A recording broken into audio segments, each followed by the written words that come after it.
반갑습니다. 10월 21일 우리 공화당 상임고문단 최고위원 연석회의를 시작하겠습니다. 오늘은 박근혜 대통령께서 불법 인신감금 옥중투쟁 1666일째 되는 날입니다. 그들의 폭압적인 또 박근혜 대통령에 대한 탄압이 언제까지 가는지 국민들은 똑똑히 지켜보고 있습니다. 빠른 시간 내에 박근혜 대통령께서 국민의 품으로 오시기를 기원드립니다. 10월 26일은 박정희 대통령 각하의 서거 42주기 되는 날입니다. 대한민국을 가난으로부터 배고픔으로부터 해방시켜 주신 영웅이십니다.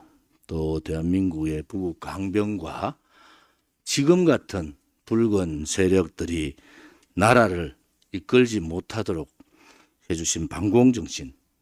우리 공화당은 이승만 대통령님의 건국정신인 자유정신과 박정희 대통령 각하의 북강병 애국정신과 또 박근혜 대통령의 자유통일 예민정신을 받들고 우리 공화당 당사에는 세 분의 사진이 이렇게 있습니다. 걸려 있습니다.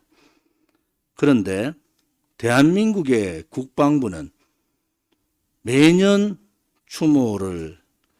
추모제를 하는 민족중흥회 주최의 추모제를 이번에 방역을 핑계로 추모제를 못하겠습니다.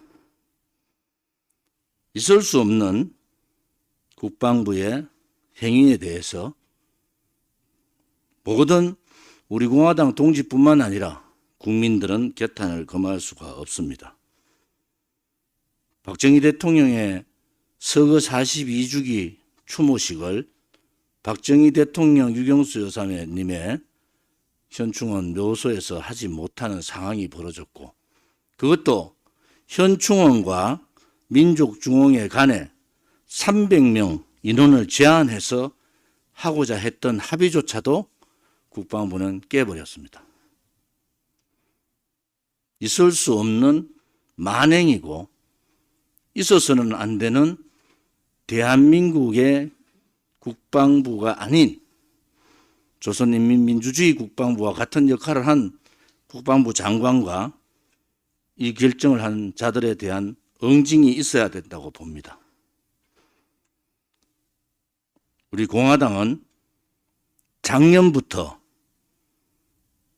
박정희 대통령 서거일을 추모제 형식으로 했습니다. 국민 추모제를 거행을 했고, 작년 광화문에는 많은 분들이 한 손에 태극기를 들고 방역 지침을 지키며 추모제에 참석을 했고, 우리 공화당이 대한민국의 보수 적통 정당이라는 것을 만천하에 국민들께 알리는 계기가 되기도 했습니다.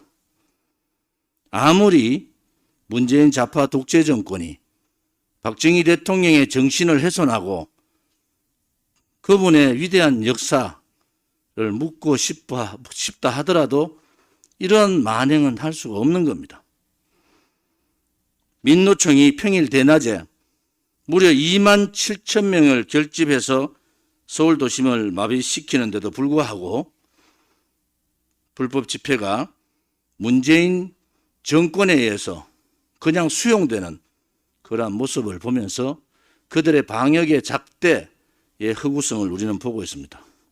우리 공화당은 25일, 26일 양일간에 걸쳐서 박정희 대통령 42주기 추모제를 서울시청광장에서 할 것을 지도부 결의를 통해서 통과시켰습니다.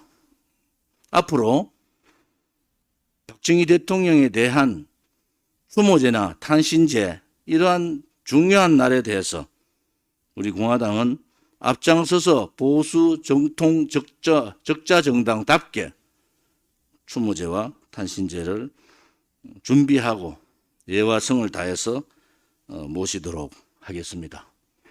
이번에 국방부에 있을 수 없는 만행에 대해서 자유우파 국민뿐만 아니라 우리 공화당 동지뿐만 아니라 많은 국민들께서 규탄해 주셔야 됩니다. 있을 수 없는 만행이 벌어진 겁니다.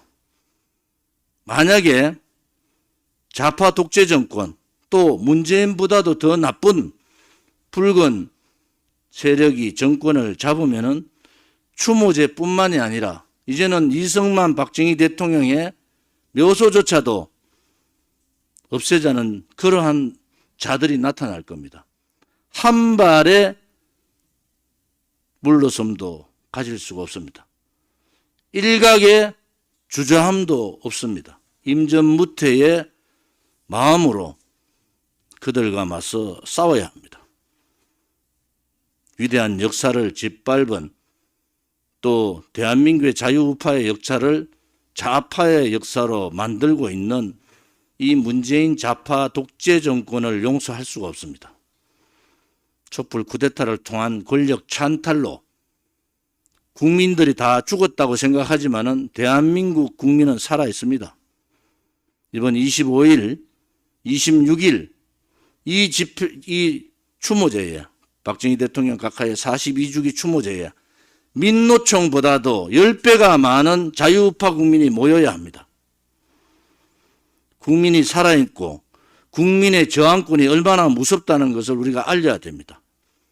저항하지 않고 말로만 떠드는 국민의 힘이 아니라 불의와 싸우고 거짓과 싸우고 좌파 독재와 싸우는 그러한 우리 공화당 또 그러한 자유우파 국민이 그들의 간담을 서늘하게 만들어야 됩니다. 다시는 이러한 만행이 대한민국 땅에 벌어지지 않도록 우리는 처절하게 이 문제와 맞닥뜨려 싸우겠습니다.